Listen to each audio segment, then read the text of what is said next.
To introduce now the next lady, I think any compere in Australia, worth his salt, and anyone who loves the industry, requires nothing in their mind except the thought that there's no better pro, there's no nicer lady, and there's no one who's done more for show business in Australia than this lady. Please welcome, back to the Seven Network, Miss Toni Lamond.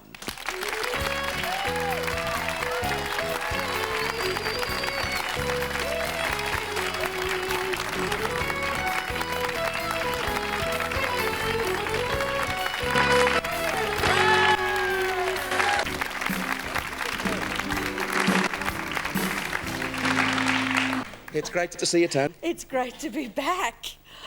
My. In the words of Peter Allen, do you still call Australia home? Yes, I do. I live in LA, but I've been back so often. You know, I have a foot in each country. And I must say it was nice of Melbourne to make me feel so familiar, because we haven't had rain for about 8 hours in Sydney now, and I was beginning to miss it. It's been incredible there. Yeah. I've been here since April. It rained. I think we've had about 8 days with no rain, and don't have to coordinate your wardrobe anymore. Everybody's got mould green. Toni, when you get back to Australia after a break in Los Angeles, do you see much change in the country? Oh yes, I saw changes here coming from the hotel to here on the corner of that new Shell building where I used to get out of the tram and walk up to 3XY to see Mum and Dad when they were doing kids show on radio. Sure. Yeah. But I mean, even apart from buildings and things, is Australia changing very much as you see it? Oh yes, a lot. In what way, Toni? Quite a lot. Well, it's not Sleepy Hollow anymore. It's right up there. Everything's state of the art like it is overseas, and in some cases way ahead, I think. And it's you've got to get a map to find your way around Sydney. Sydney's changed. When I was here last time, they were protesting the monorail.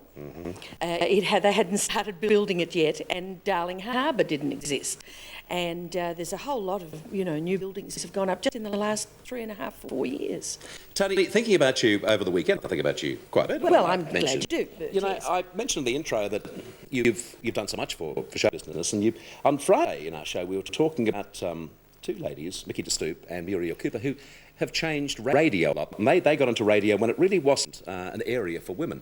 But you did the same thing with television, didn't you? You were the first full-time female compere. Well, we, of course, changed the face of IMT.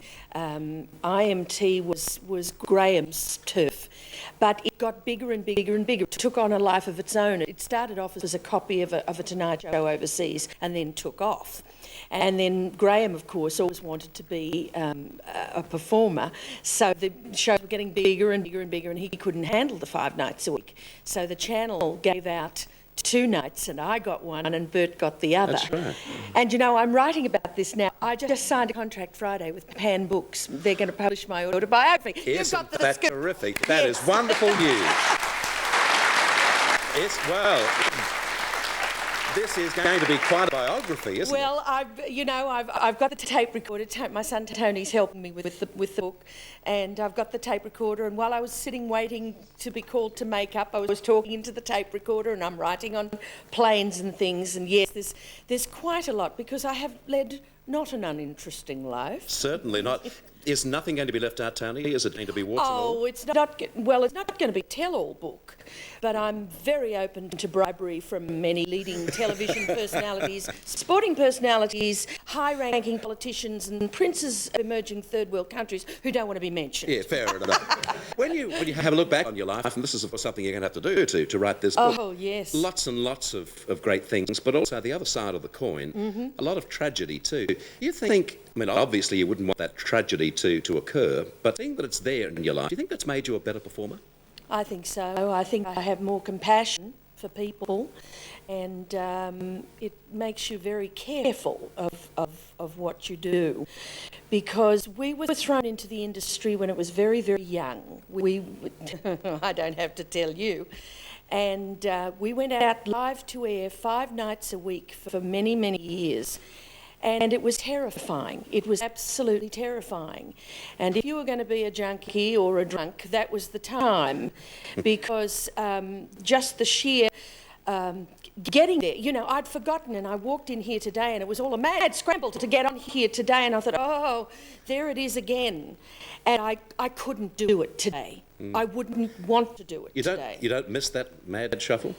I'd like to do a taped show. I wouldn't want to do the live to air every night, learning all that material, because we were not going on talking off the top of our heads. I was learning production numbers, dance routines, comedy routines, and Frank and I were writing the outlines of my IMT and giving them to Hugh Stuckey and Jack Brown to make a script out of. So it was a 24-hour-a-day thing. Toni, just harking back to that era, you would have been saddened a couple of weeks ago, the news of the death of Tommy Trinder. Oh, yes. Because, of course, back in, what year was it when you worked with him on the Tivoli? In 1952, yeah, I think it was. That sounds yes. right. And Toni was given the opportunity by Tommy Trinder to go back to England with him. I mean, he's a very happily married man, but he just loved her as a performer. He wanted to take me back to his big discovery. Exactly. And, I mean, everybody over there who then came back to Australia and saw you work said that he wasn't daydreaming. He could have done it for you. And Toni had to make the decision of going back with Tommy Trinder, who then was one of the biggest stars in England, or to marry Frank Sheldon. And you chose the marriage. I chose, yes. And, of course, you can't say, oh, the road not taken.